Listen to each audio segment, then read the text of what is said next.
warahmatullahi wabarakatuh.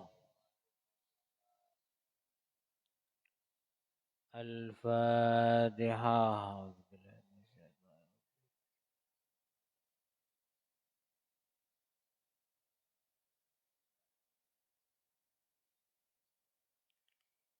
Bismillahirrahmanirrahim. Qala al-muallif rahimahullahu ta'ala.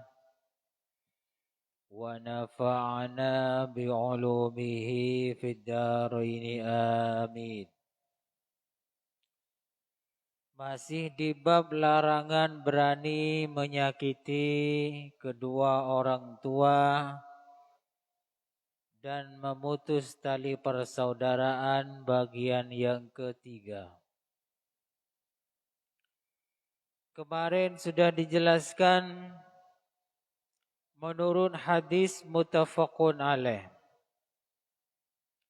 Ada dosa yang paling besar di antara dosa-dosa besar.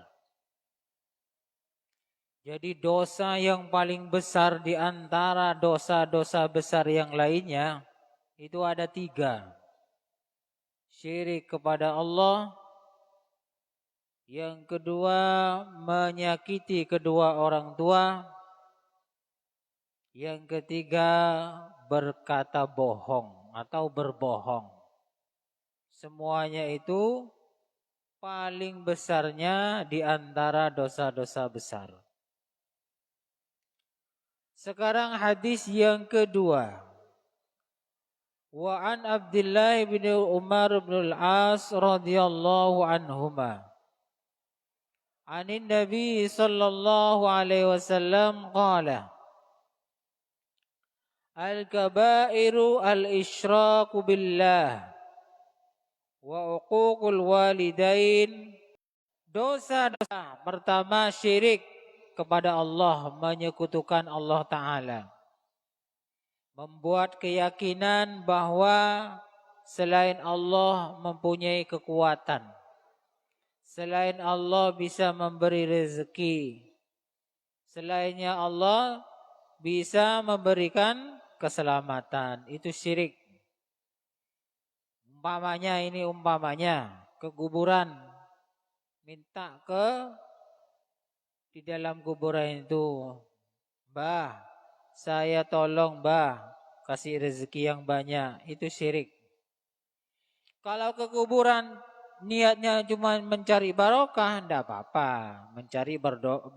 Mencari barokah atau tawasul dengan wali yang ada di kuburan itu tidak apa-apa. Saya bertawasul dengan wali ini, saya berdoa kepada Allah supaya hajat dan doa-doa saya dikabulkan. Tidak apa-apa kalau tawasul perantara. Sama halnya yang kemarin. Kalau meyakini jimat itu mempunyai kekuatan menyelamatkan, maka hukumnya syirik. Sama halnya juga punya ATM. Merasa hidup, mempunyai kehidupan kalau bawa ATM, tenang. Jadi tergantung hati kita ini kepada ATM, kemana-mana bawa ATM. Syirik juga. Jadi bukan jimat saja yang dibawa yang syirik. Bawa ATM pun bisa syirik kalau kita mengatakan, udah hidup saya kalau tidak bawa ATM. Nah, kalau meyakini itu syirik. Kalau cuma hanya ATM sebagai perantara, tidak apa-apa. Sama halnya juga dengan jimat, keris dan lain sebagainya. Tidak meyakini, cuma sebagai perantara. Yang kedua, wa uququl walidain,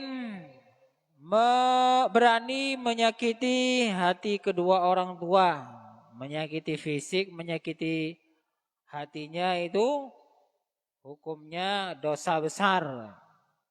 Jangan sembarangan kalau sama orang tua, hukumnya dosa besar. Wa qatlun nafsi, membunuh jiwa tanpa dengan hak.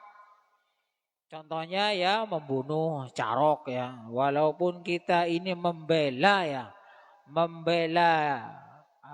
umpamanya ini harga diri. Kalau carok itu hukumnya dosa besar. Boleh carok kalau urusan membela diri, mempertahankan harta, umpamanya mau dirampok, boleh. Umpamanya mau dirampok, kemudian carok, enggak apa-apa, mati syahid itu. Karena untuk membela hartanya sendiri atau membela keluarganya, diancam mau dibunuh. Kita membela agar supaya tidak dibunuh, enggak apa-apa. Tapi kalau enggak ada itu, enggak ada untuk membela harta, tidak ada membela keluarga.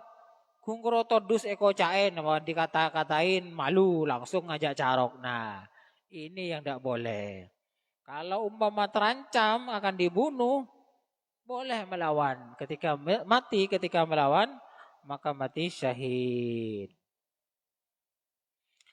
Berikutnya wal yaminul ghamus. Termasuk dosa besar adalah sumpah bohong. Bersumpah bohong, sumpah apa saja. Billahi saya tidak mencuri.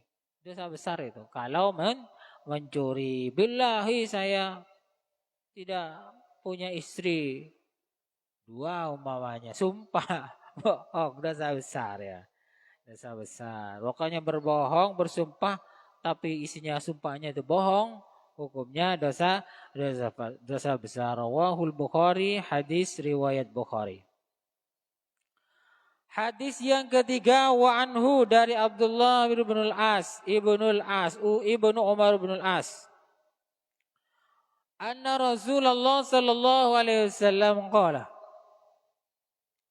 minal kabairi syatmur rajuli walidayhi. Di antara dosa besar adalah seorang laki-laki memisui kedua orang tuanya. Jadi memisui kedua orang tuanya itu termasuk dosa besar. Qalu, para sahabat bertanya, ya Rasulullah, wa hal yashtimu ar-rajulu walidayhi? Ya Rasul, seperti apa ya Rasul contohnya? Orang itu memisui kedua orang tuanya. Ya apa ada tak? Ada tak? Kalau dulu itu kan tidak ada orang tua anak memisui orang tuanya kan tidak ada. Kalau sekarang insya Allah banyak. Bagaimana caranya ya Rasul? Ini perhatikan baik. Perhatikan baik-baik. Qala na'am yasubbu abar rajuli fayasubbu abahu wa yasubbu ummahu fayasubbu ummahu. Jadi bagaimana? Begini. Orang laki-laki mencaci, memisui orang tuanya orang lain.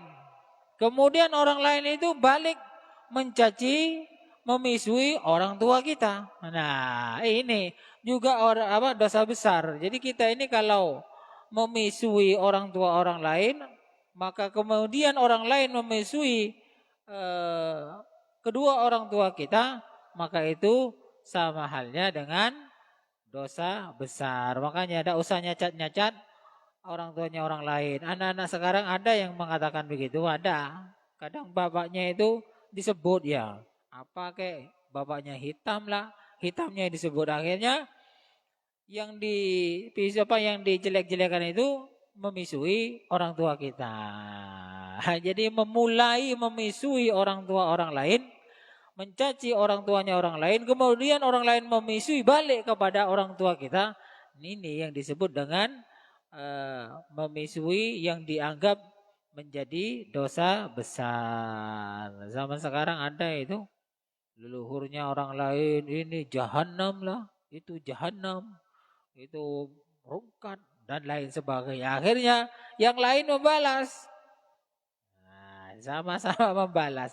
Nah, yang memulai ini adalah perbuatan dosa besar. Tak usah aku megangku, apalagi ikut-ikutan di media sosial mencaci leluhurnya, si inilah begini dan begitu, akhirnya saling mencaci. Dosa besar itu ya, dosa besar. Apalagi caciannya itu dibaca oleh orang banyak, dilihat orang banyak, semakin banyak dosa kita dari dosa-dosa besar yang berupa memisui atau mencaci kedua orang tua. Wa fi riwayatin. Dalam riwayat lain, inna min akbaril kabair yal'anur rajulu walidayhi. Dalam riwayat lain yang disebutkan, nah, yang termasuk dosa besar adalah orang laki-laki mencaci, melaknat kedua orang tuanya. Qila ya Rasulullah, bagaimana caranya orang laki-laki itu melaknat orang tuanya? Kemudian kaifa yal'anur rajulu walidayhi? Bagaimana caranya ya Rasul? Qala, Nabi menjawab, yasubbu abar rajuli fa yasubbu abahu fa yasubbu ummuhu fa yasubbu ummahu fa yasubbu ummahu. Jadi ya seperti tadi. Pertama mencaci seorang laki-laki kepada orang lain. Setelah mencaci, dicaci balik oleh orang lain. Nah, ini yang disebut dengan dosa besar atau melaknat orang tua orang lain, kemudian dilaknat balik oleh orang lain. Makanya tidak usah ikut-ikutan mencaci leluhurnya orang lain, karena itu termasuk dosa besar. Kalau ada yang melakukan seperti ini, mungkin dia tidak tahu hadisnya atau lupa dengan hadis ini. Akhirnya ngeser-ngeser cacian-cacian embahnya orang lain, kakek neneknya orang lain, kemudian orang lain melakukan pembalasan dengan hal yang sama, mencaci juga. Sama-sama melakukan dosa besar. Cukup sekian dulu.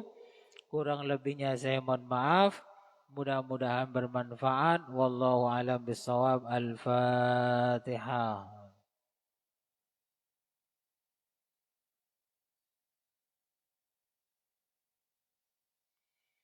Assalamualaikum warahmatullahi wabarakatuh.